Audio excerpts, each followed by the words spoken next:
Welcome to the online classes of Dipol School, Jasipur. Today we will read about SST of class 4. All of you come to lesson 3. It is the northern plains of India. In the previous class we studied about NCT Delhi. So today we will read about Uttar Pradesh. So you see page 26. So as you are looking at the picture, this is the picture is Taj Mahal. Okay, so Uttar Pradesh is a densely populated state, and the capital of Uttar Pradesh is Lucknow, and some other important cities are you see Meerut, Agra, Kanpur, Allahabad, and Varanasi. And this the Taj Mahal. The Taj Mahal is present in Agra. Similarly, the main crops which are grown here are wheat, rice, sugarcane, pulses, and oilseeds. Their main language is Hindi and Urdu. Some of the major festivals celebrated here in Uttar Pradesh are Holi, Dasera, Diwali, Eid, Muharram, and Christmas. So, this is about Uttar Pradesh. Let us see about Bihar. Uh, Mainly, you have to remember the state name and its capital city and some major cities, important cities. What are the food crops or crops grown here, the language, and the festivals. So, similarly, let us see about Bihar. In Bihar, you can see Bihar is the land of two great men, Lord Buddha and Lord Mahavira.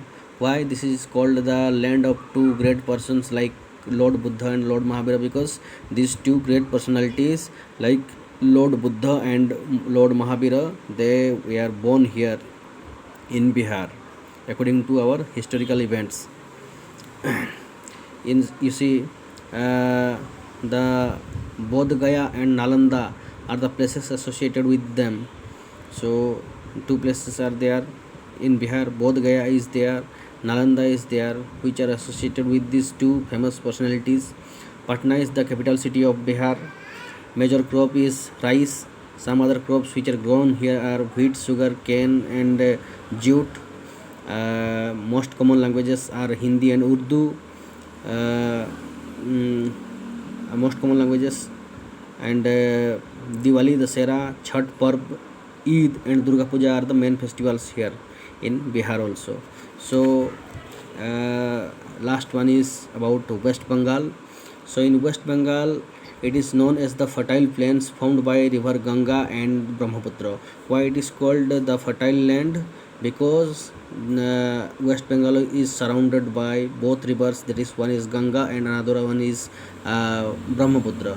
So these two rivers, after the monsoon, they deposit fertile soil or silt, which is deposited on both sides of the rivers or the flooded areas, which are very good for cultivation. That is why this land has become very fertile. That is why West Bengal is known for the fertile plains, which are created by river Ganga, and one is Brahmaputra.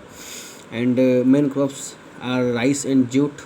Okay, jute. What is jute? So jute is a, you can say, fabric type which is used to make ropes, bags, and carpets from the upper epidermis of the plant of the jute, which is used to make ropes, bags, and carpets.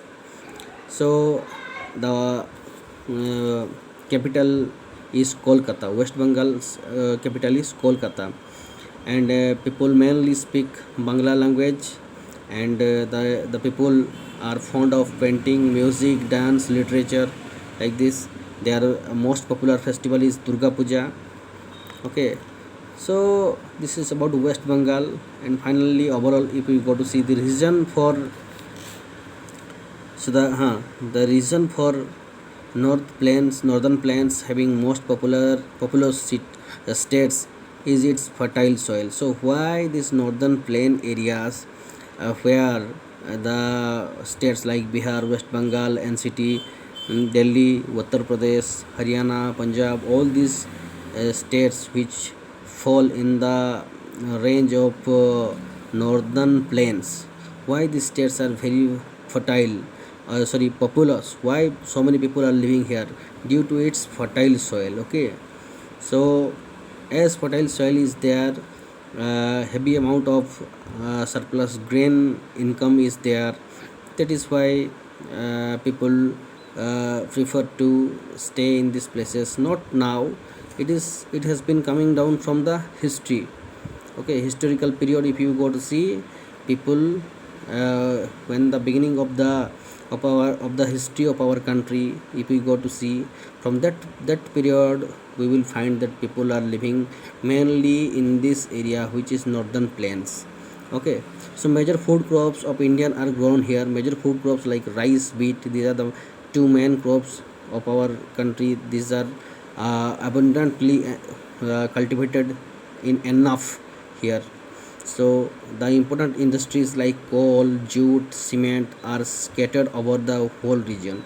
In the whole region of this northern plains, the industries are also there. Which industries? Especially coal, jute, and cement industries are there. All these reasons make the northern plains very important for India, for our country. That is why the northern plains are very important for our country. Okay, there are many factories in these cities. The waste from the factories houses goes into rivers and pollute them. This practice must be stopped to keep our rivers free from pollution. So as it is given, more people are living there, more industries are there, more industrial wastes are there. When more industrial wastes are there, these wastes are thrown into the drains, and these drains ejects these what is called pollution or pollutants into the rivers. Thus the rivers are also getting polluted. So if we want to stop the pollution in rivers or water pollution in rivers, then we have to stop these practices. It is given here. Okay, so this much for today. In the next period, we will study about the next chapter. Okay, thank you.